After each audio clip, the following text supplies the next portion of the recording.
حضرت عمر رضی اللہ عنہ کی خدمت میں روزانہ ایک شخص بڑی پابندی کے ساتھ آیا کرتا تھا۔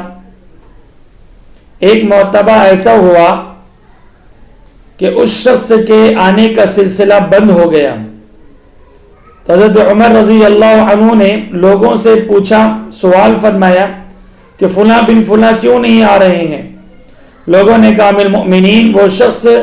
شراب کا عادی ہو چکا ہے اور مسلسل شراب پی رہا ہے۔ امیر المؤمنین نے فوراً منشی کو بلایا اور اس شخص کے نام ایک خط لکھا، اور اس خط میں اللہ رب العزت کی حمد و ثنا بیان کی،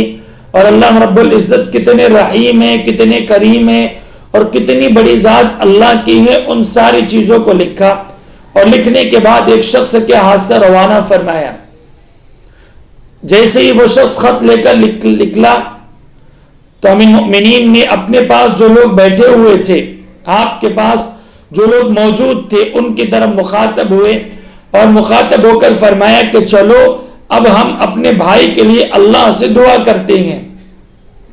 اور پھر اللہ سے اس کی اصلاح کے لیے حضرت عمر رضی اللہ عنہ نے دعا فرمائی۔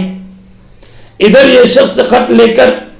اس شخص کے پاس پہنچا جو شراب کا عادی تھا اور اس کو دیا۔ اس نے جب ساری باتیں اس میں پڑھی کہ اللہ کتنے کریم ہے، کتنے رحیم ہے، تو پھر اس شخص نے توبہ کی اور وہ خط کو پڑھتا رہا اور مسلسل پڑھتا رہا، اور اللہ کے سامنے وہ توبہ کرتا رہا، اور اس نے توبہ کی اور پھر اس نے شراب کو چھوڑ دی اور اس کی عادت وہ ختم ہو گئی۔ حضرت عمر رضی اللہ عنہ کو اطلاع پہنچی تو آپ نے سارے لوگوں کو نصیحت فرمائی اور کہا کہ جب تمہیں کسی شخص کے سلسلے میں اس بات کی اطلاع ملے کہ وہ پھسل گیا ہے، وہ ہٹ چکا ہے اور کسی بری عادت میں مبتلا ہو چکا ہے، تو تم لوگوں کو چاہیے کہ تم اس کے سلسلے میں دو کام ضرور کیا کرو۔ ایک تو وہ کہ اس تک اللہ کا پیغام پہنچاؤ کہ اللہ رب العزت بڑے رحیم ہے، بڑے کریم ہے، اور ہر حالت میں معاف کرنے کے لیے اللہ ہمیشہ تیار رہا کرتے ہیں، اس لیے تم اللہ سے فوراً معافی مانگو۔ اور دوسرا کام یہ کرو کہ تم اس شخص کے لیے اللہ سے غائبانہ دعا کرو کہ اللہ ہمارا بھائی پھسل چکا ہے، راہ راست سے ہٹ چکا ہے، فلاں برے کام میں ملوث ہو چکا ہے، اے اللہ آپ اس کی اصلاح فرما دے۔ تو فرمایا کہ یہ دو کام تم ضرور کیا کرو، اللہ کی ذات سے امید ہے کہ پھر وہ راہ راست پر واپس لوٹ کر آ جائے گا۔ لیکن ہم کیا کرتے ہیں، ہماری نسل کیا کرتی ہے، ہماری قوم کیا کرتی ہے؟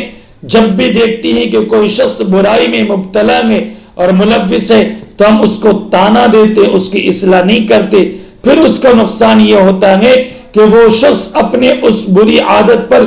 جری اور بہادر ہو جاتا ہے، اور بجائے وہ توبہ کرنے کے، بجائے وہ سیدھے راستے پر آنے کے، وہ انسان غلط راستے کا بادشاہ بنتا ہے، اور اس میں اس کا کوئی نقصان نہیں ہوتا، بلکہ جن لوگوں نے اس کو تانا دیا ہے وہ لوگ سب سے بڑے قصوروار، سب سے بڑے مجرم اور سب سے بڑے گنہگار شامل اور شمار کیے جاتے ہیں۔